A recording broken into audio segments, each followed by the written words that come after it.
8/7। तो ये भी हमारा क्या है, रेशनल नंबर है ना, रेशनल नंबर है ना ये। क्यों, क्योंकि यहाँ पे देख रहे हैं कि ये P/Q के फॉर्म में गिवन है, दिया हुआ है, और जहाँ पे Q is not equal to 0, जहाँ पे मतलब यहाँ पे डिनोमिनेटर पार्ट है, जो डिनोमिनेटर पार्ट वो क्या है, 0 के बराबर नहीं है। तो इसलिए ये था हमारा क्लोजर प्रॉपर्टी ऑफ एडिशन। और यहाँ पे ये देख रहे हैं कि जब भी हम दो नंबर को, किसी भी दो रेशनल नंबर को ऐड कर रहे हैं तो हमें वो एक रेशनल नंबर ही मिल रहा है। अगली प्रॉपर्टी है, इसी का क्लोजर प्रॉपर्टी पढ़ेंगे, बट एडिशन नहीं सब्ट्रैक्शन पढ़ेंगे। दूसरा, सब्ट्रैक्शन के लिए एप्लीकेबल है कि नहीं है, क्लोजर प्रॉपर्टी सब्ट्रैक्शन के लिए एप्लीकेबल नहीं है। तो हमने एडिशन में देखा कि क्लोजर प्रॉपर्टी एडिशन में कि जब भी हम दो नंबर को, किसी भी दो रेशनल नंबर को ऐड कर रहे हैं तो हमें क्या मिल रहा है, एक रेशनल नंबर ही मिल रहा है। बट अब चलिए देखते हैं कि सब्ट्रैक्शन के लिए ये फॉलो करता है कि नहीं फॉलो करता है। तो इसी के साथ हम ले लेते हैं एक एग्जांपल, जैसे 3/5 ले लिया। अब 3/5 जो है ये हम किसी एक रेशनल नंबर से जब सब्ट्रैक्शन करते हैं, फॉर एग्जांपल 2/5, 3/5 ले लेते हैं और 2/5 ले लिया, और दोनों को जब हम सब्ट्रैक्ट करेंगे तो ये देखते हैं कि हमें एक रेशनल नंबर मिलता है कि नहीं।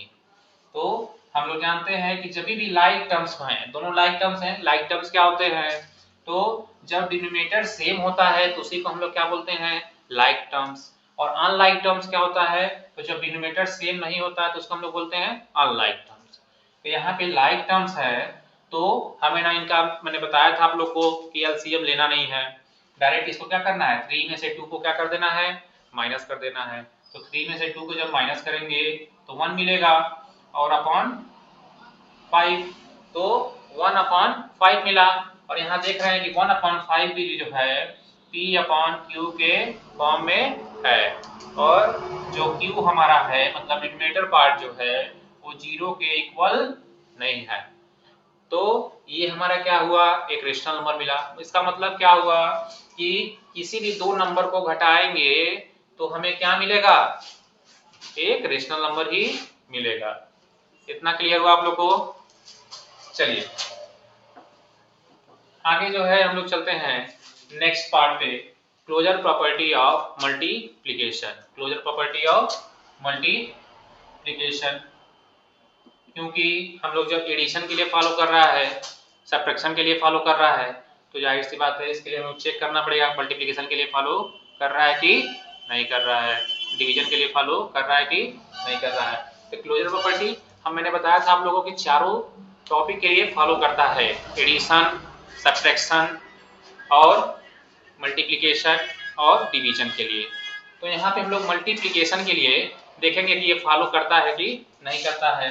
तो वही तरीका जो मैंने बताया आप लोग को, सेम प्रोसेस कि किसी भी दो रेशनल नंबर को लेंगे, फॉर एग्जांपल 3/5 ले लिया, और एक और हमने एग्जांपल एक और ले लिया है रेशनल नंबर 5/3। ये दो रेशनल नंबर हैं, क्लियर है आप लोग को। तो 3/5 है और 5/3 है। अब जब इन दोनों का हम लोग जब मल्टीप्लाई करेंगे तो मैंने बताया था बाबू आप लोग को कि डायरेक्ट जो है या तो कोई भी नंबर होगा A/B है और B/A है, तो या तो क्रॉस में कटेंगे, क्रॉस में मतलब ऐसे क्रॉस में कटते हैं, यहाँ से क्रॉस में कटेंगे, या ऊपर नीचे कटेंगे, क्रॉस में कटेंगे या ऊपर नीचे ही डिवाइड होंगे। कभी भी आप लोग ये गलती नहीं करेंगे कि बहुत बच्चों को मैं देखता हूँ कि सामने सामने क्या करते हैं वो लोग, काट देते हैं। कभी भी ये ना लालच में आके इसको यहाँ पे भी 3 दिया है, यहाँ पे भी 3 दिया है तो सामने सामने डिवाइड करते हैं, ये नहीं करेंगे, कभी भी सामने सामने डिवाइड नहीं होता है। तो यहाँ नंबर दिया है 3 से 3 कट जाएंगे, 5 से 5 कट जाएंगे, तो 3 से 3 को काटेंगे 1 बार में, ये भी 1 बार में, ये भी 1 बार में, ये भी 1 बार में, तो हमें आंसर क्या मिला 1/1। और मैंने बताया था आप लोग को, आप लोग जानते हैं कि जब नीचे 1 होता है तो इसका वैल्यू क्या हो जाता है, 1/1 का मतलब 1 ही होता है। तो यहाँ पे आप बोलोगे कि सर ये 1 है, इसके नीचे अपन 1 है, ये P/Q के फॉर्म में गिवन नहीं है, ये रेशनल नंबर तो नहीं कहलाएगा। बट मैंने ये भी बताया था आप लोग को, आप लोग जानते हैं कि कोई भी नंबर है, चाहे वो 2 हो चाहे 3 हो, तो इसको हम लोग 2/1 लिख सकते हैं ना, 3/1 लिख सकते हैं, तो 2/1 हो गया, 3/1 हो गया, तो ये P/Q के फॉर्म में आ गया। जब P/Q के फॉर्म में आ गया तो ये रेशनल नंबर कहलाएगा, 100% कहलाएगा। क्यों कि रेशनल नंबर का डेफिनेशन क्या होता है, rational number is in the form of P/Q where Q is not equal to 0, where Q is not equal to 0। तो यहाँ पे जो नीचे वाला पार्ट है, डिनोमिनेटर पार्ट है, जो Q है वो 0 है क्या, नहीं है, ये क्या है हमारा 1 आया है, तो इसलिए क्या कहलाएगा, रेशनल नंबर कहलाएगा। तो इसी का एक एग्जांपल मैं आप लोग को और समझाऊंगा। जैसे हम ले लेते हैं 2/3 और 7/3। अब आप लोग बोलेंगे कि सर इसमें कुछ डिवाइड तो नहीं हो रहा है, तो क्या करें, तो डायरेक्ट हम क्या करेंगे, इसको मल्टीप्लाई कर लेंगे। तो 2 7 जा 14 एंड 3 3 जा 9, तो ये 14/9 मिला, और 14/9 मिला, तो ये हमारा क्या है, रेशनल नंबर है। और आप लोग जानते हैं क्लोजर प्रॉपर्टी क्या होता है कि कभी भी जो है दो रेशनल नंबर को मल्टीप्लाई करेंगे तो हमें क्या मिलेगा, रेशनल नंबर ही मिलेगा। तो यहाँ पे रेशनल नंबर मिल रहा है, तो ये हमारा क्या कहलाएगा, क्लोजर प्रॉपर्टी ऑफ मल्टीप्लिकेशन इसके लिए क्या हो रहा है, एप्लीकेबल है, फॉलो कर रहा है। आइए अगला topic closure property of addition को देखते हैं। Closure property of, sorry addition नहीं, डिवीजन, डिवीजन देखते हैं। क्लोजर प्रॉपर्टी ऑफ डिवीजन क्या होता है, तो जैसे हम दो रेशनल नंबर को ले लेते हैं, ये रूल क्या होता है इसका पहले ये जान लेते हैं कि अगर कोई नंबर है a/b है, और a/b को जब डिवाइड करेंगे c/d से, तो इन दोनों नंबर को जब डिवाइड करेंगे तो हमें एक रेशनल नंबर ही मिलना चाहिए। तो देखते हैं ये रेशनल नंबर मिल रहा है कि नहीं मिल रहा है। तो एक हम ले लेते हैं 3/5, एक ये रेशनल नंबर हो गया, और यहाँ पे डिवाइड, और ये हो जाएगा 3/5, ठीक है, या सेम नंबर हो गया, चलिए चेंज कर देते हैं, मैं इसको चेंज करके आप लोगों को दिखा देता हूँ, कहेंगे कि सर ने सेम दे दिया।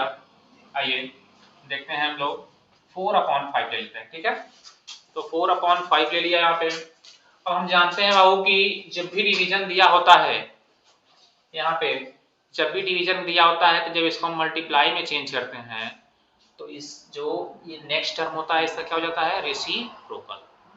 जब भी डिवाइड गिवन है यहाँ पे, तो इसको हम लोग जो है मल्टीप्लाई में चेंज करना है ना, ऐसे तो डिवाइड होगा नहीं, तो जब इसको मल्टीप्लाई में चेंज करेंगे तो ये जो नेक्स्ट नंबर है 4/5 है, इसका रेसिप्रोकल हो जाएगा। रेसिप्रोकल क्या होता है, तो रेसिप्रोकल का मतलब कि जो नीचे है वो ऊपर चला जाएगा, और जो ऊपर है नीचे, मतलब न्यूमरेटर और डिनोमिनेटर के दोनों पार्ट क्या हो जाएंगे, एक्सचेंज हो जाएंगे, आपस में बदली बदलाव, मतलब अपने पोजीशन को क्या कर लेंगे, वो चेंज कर लेंगे। तो आइए देखते हैं 3/5 लिख दिया, ठीक, और डिवाइड को मैंने क्या किया, मल्टीप्लाई में चेंज किया, तो ये नीचे वाला पोर्शन जो है न्यूमरेटर डिनोमिनेटर ये ऊपर चला गया, और न्यूमरेटर क्या हो गया, नीचे आ गया। अब जो अगर कटने वाले हैं, ठीक है, तो उसको हम लोग डिवाइड कर देंगे, 5 से 5 डिवाइड हो जाएगा, तो बचा क्या, ये 1 बार में 1 बार में डिवाइड हुआ, तो 3 1 जा 3 हो गया, और 4 1 जा क्या हो गया 4। तो देखा हमने कि इन दोनों को जब हमने डिवाइड किया तो भी हमें क्या मिल रहा है, एक रेशनल नंबर मिल रहा है। तो यहाँ पे 3/4 हमारा क्या हो गया, एक रेशनल नंबर हुआ ना। जब दो रेशनल नंबर को डिवाइड किया तो यहाँ पे ये एक हमें रेशनल नंबर ही मिला। तो इसका मतलब क्या हुआ कि जो क्लोजर प्रॉपर्टी है एडिशन के लिए भी फॉलो कर रही है, सब्ट्रैक्शन के लिए भी फॉलो कर रही है और मल्टीप्लिकेशन के लिए, और ना देखा हमने कि डिवीजन के लिए भी फॉलो कर रही है। चलिए इसके बाद अगली प्रॉपर्टी है, एक क्वेश्चन इसमें देखते हैं, राइज करता हूं मैं, जैसे 3/5 मल्टीप्लाई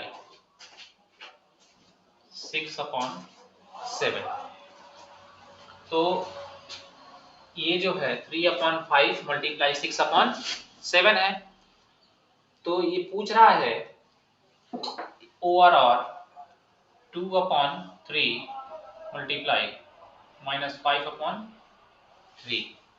ये पूछ रहा है कि फर्स्ट पार्ट मींस 3/5 मल्टीप्लाई 6/7 और 2/3 मल्टीप्लाई -5/3, क्या दोनों जो है क्लोजर प्रॉपर्टी को फॉलो कर रहे हैं कि नहीं कर रहे हैं? क्लोजर प्रॉपर्टी को फॉलो कर रहे हैं कि नहीं कर रहे हैं? तो देख रहे हैं यहाँ पे इन दोनों को जब हम मल्टीप्लाई कर रहे हैं तो 3 6 जा क्या मिला 18 और 5 7 जा क्या मिला 35। तो यहाँ पे हमको एक रेशनल नंबर मिल रहा है, रेशनल नंबर 18/35 मिल रहा है रेशनल नंबर। तो इसका मतलब ये क्या हुआ कि ये फॉलो कर रहा है। वहीं इसको देखते हैं तो 2 5 जा 10 -10 मिला और 3 3 जा 9 मिला, तो -10/9 मिला। तो ये भी जो है कि रेशनल नंबर है। क्यों?